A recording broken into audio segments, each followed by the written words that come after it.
बुधवारी राज्यभर महाराष्ट्राच्या 15व्या विधानसभेसाठी मतदान पार पडलं। पुणे जिल्ह्यातील 21 मतदारसंघांमध्येही मतदारांनी मोठ्या संख्येने मतदानाचा हक्क बजावला। मागील पंचवार्षिक निवडणुकीच्या तुलनेत यावर्षी मतदानाचा टक्का वाढलेला पाहायला मिळाला। पुणे शहराच्या तुलनेत ग्रामीण भागातील मतदारांमध्ये अधिक उत्साह दिसून आला। पुणे जिल्ह्यातील बारामती, इंदापूर, आंबेगाव, दौंड या विधानसभा क्षेत्रांमध्ये यंदा मतदानात लक्षणीय वाढ दिसून आली आहे। या भागांमध्ये मतदानाचा टक्का हा 70 ते 75% आसपास नोंदवला गेला असून ग्रामीण आणि शहरी भागामध्ये मतदारांनी सकाळपासूनच मतदान केंद्रांवर गर्दी केल्याचं पाहायला मिळालं। विशेषतः ग्रामीण भागामध्ये दुपारनंतर मोठ्या प्रमाणात मतदान झालं। पुणे जिल्ह्यातल्या बारामती, इंदापूर, आंबेगाव व दौंड मतदारसंघाच्या निकालाबाबत उत्सुकता मोठ्या प्रमाणावर दिसून येते आहे। या मतदारसंघामध्ये किती टक्के मतदान झालंय, कोणामध्ये प्रमुख लढत होईल या संदर्भातच आपण या व्हिडिओच्या माध्यमातून समजून घेऊयात। नमस्कार, मी श्रीशैल स्वामी आणि फॉर द पीपल न्यूज मध्ये आपलं स्वागत। पुढे जाण्यापूर्वी चॅनलला सबस्क्राइब करा, लाईक व फॉलो जरूर करा। पोस्ट ग्रॅज्युएट डिग्री कोर्सच्या माध्यमातून परिपूर्ण राजकीय नेतृत्व घडवणारं आणि प्राध्यापक राहुल कराड यांच्या संकल्पनेतून साकारलेलं भारतातील पहिलं institute MIT school of government. Pune जिल्ह्यातील बारामती या मतदारसंघामध्ये प्रामुख्याने अजित पवारांची राष्ट्रवादी विरुद्ध शरद पवारांची राष्ट्रवादी अशी लढत झाली। राष्ट्रवादीकडून स्वतः अजित पवार तर त्यांच्या विरुद्ध शरद पवारांच्या राष्ट्रवादीकडून अजित पवारांचे पुतणे युगेंद्र पवार यांच्यात प्रमुख लढत झाली आहे। मध्यंतरीच्या काळामध्ये मतदारसंघामध्ये आरोप प्रत्यारोपाचंही राजकारण मोठ्या प्रमाणावर झाले। भावनिक प्रचार झाला। पक्षफुटीवरून तसेच लोकसभेला सुनेत्रा पवारांना उभं केल्याने अजित पवारांवर अनेक गंभीर आरोप करण्यात आले। बारामतीमध्ये काल झालेल्या मतदानात निवडणूक आयोगाच्या आकडेवारीनुसार सकाळी 7 ते दुपारी 1 वाजेपर्यंत मतदानाची टक्केवारी 33.78% होती।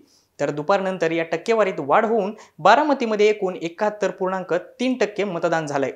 राज्यात बदललेल्या राजकीय समीकरणानंतर आणि अजित पवारांनी पक्षात वेगळी भूमिका घेतल्यानंतर ही पहिलीच विधानसभा निवडणूक असल्यानं या निवडणुकीत अजित पवारांची प्रतिष्ठा आता पणाला लागली आहे।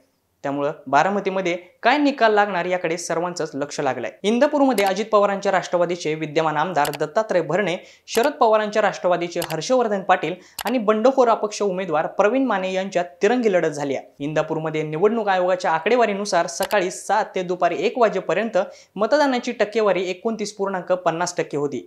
तर त्यानंतर या टक्केवारीमध्ये वाढ होऊन इंदापूरमध्ये 76.10% मतदान झालंय। निवडणुकीच्या पार्श्वभूमीवर हर्षवर्धन पाटील आणि दत्तात्रय भरणे यांच्यामध्ये उमेदवारीकरिता पक्ष बदलणे, राजकीय मतभेद आणि विकास कामांवरून अनेक आरोप प्रत्यारोप झाले। प्रवीण माने यांच्यामुळे कोणाची गणित फसणार आणि विजयाची माळ कोणाच्या गळ्यात पडणार याची उत्सुकता वाढली आहे। दौंड विधानसभा मतदारसंघामध्ये भाजपचे राहुल कुल आणि शरद पवारांच्या राष्ट्रवादीचे रमेश थोरात यांच्यात प्रमुख लढत झाली आहे। कुल व थोरात अशी ही लढत आता हे दौंडचं समीकरणच बनलंय। निवडणूक आयोगाच्या आकडेवारीनुसार सकाळी 7 ते दुपारी 1 वाजेपर्यंत मतदानाचा टक्का हा 31.78% होता। तर त्यानंतर मतदानामध्ये वाढ होऊन दौंडमध्ये एकूण 73.27% मतदान झालंय। राष्ट्रवादीच्या फुटीनंतर अजित पवारांसोबत गेलेले रमेश थोरात यांच्यावरती उमेदवारीकरिता पुन्हा एकदा शरद पवारांकडे गेल्याने गंभीर आरोप झाले होते। तर राहुल कुल यांच्यावरती मतदारसंघातील विकास कामांवरून अनेक आरोप करण्यात आले होते। राहुल कुल यांनी दौंडच्या विकास कामाचं पुढील 50 वर्षाचं विजन मांडल्याची चर्चा सर्वत्र झाली। त्यामुळे या निवडणुकीमध्ये आता दौंडमध्ये कोण बाजी मारणार याकडे सर्वांचंच लक्ष लागलंय। आंबेगाव विधानसभा मतदारसंघात अजित पवारांच्या राष्ट्रवादीचे दिलीप वळसे पाटील हे उमेदवार होते। तर शरद पवारांच्या राष्ट्रवादीकडून देवदत्त निकम हे उमेदवार होते। वळसे पाटील म्हणजे शरद पवारांचे खास व सर्वात विश्वासू मानले जाणारे नेते म्हणून त्यांची ओळख होती। परंतु ते अजित पवारांबरोबर गेल्यानं अनेक उलटसुलट चर्चा झाल्या। या सर्व पार्श्वभूमीवर शरद पवारांनी निकम यांच्या प्रचारासाठी घेतलेली सभा प्रचंड गाजली।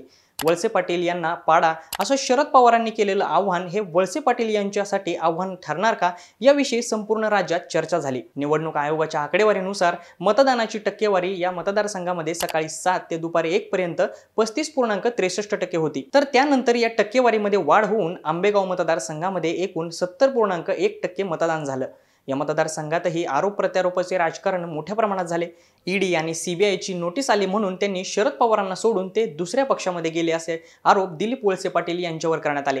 तर मी नार्को टेस्टसाठी तयार आहे, मात्र निकमांची नार्को टेस्ट जर केली तर ते तोंड दाखवायला त्यांना जागा राहणार नाही, तसेच त्यांना विकासाचं विजन नसल्याचं आरोपही वळसे पाटील यांनी देवदत्त निकम यांच्यावर केले होते। पुणे जिल्ह्यातील बारामती, इंदापूर, आंबेगाव, दौंड या मतदारसंघातील निकालाकडे संपूर्ण महाराष्ट्राचंच लक्ष लागलंय। कारण या निवडणुकांचा निकाल हा केवळ स्थानिक पातळींवर नाहीच तर राज्याच्या राजकीय समीकरणांवरही मोठा परिणाम करणारा ठरणार आहे। बारामतीमध्ये अजित पवारांनी 1992 पासून या मतदारसंघाचं नेतृत्व केलंय, तर यंदाची विधानसभा निवडणूक ही अजित पवारांच्या प्रतिष्ठेची निवडणूक मानली गेली आहे. त्यामुळे अजित पवार या मतदारसंघातील आपला दबदबा राखून ठेवतात का हे पाहणं अत्यंत महत्त्वाचं असणार आहे. इंदापूरमध्ये दत्तात्रय भरणे यांना हर्षवर्धन पाटील हे काटेकी टक्कर देणार का, ही स्थिती आंबेगाव व दौंड तालुक्याची देखील आहे. दौंडमध्ये राहुल कुल विजयाची हॅट्रिक साधणार का, हे निकालातून स्पष्ट होईल. याबाबत तुम्हाला काय वाटतं ते आम्हाला कमेंट बॉक्समध्ये नक्की कळवा. व्हिडिओ आवडल्यास लाईक करा आणि फॉर द पीपल न्यूजला फॉलो करायला विसरू नका. धन्यवाद. भारत दुनिया का सबसे बड़ा लोकतंत्र और NLC भारत देश का सबसे बड़ा गैर राजनीतिक मंच. शक्तिशाली लोकतंत्र के लिए राहुल कराड का सार्थक कदम. मुंबई में हुआ ऐतिहासिक प्रथम राष्ट्रीय विधायक सम्मेलन.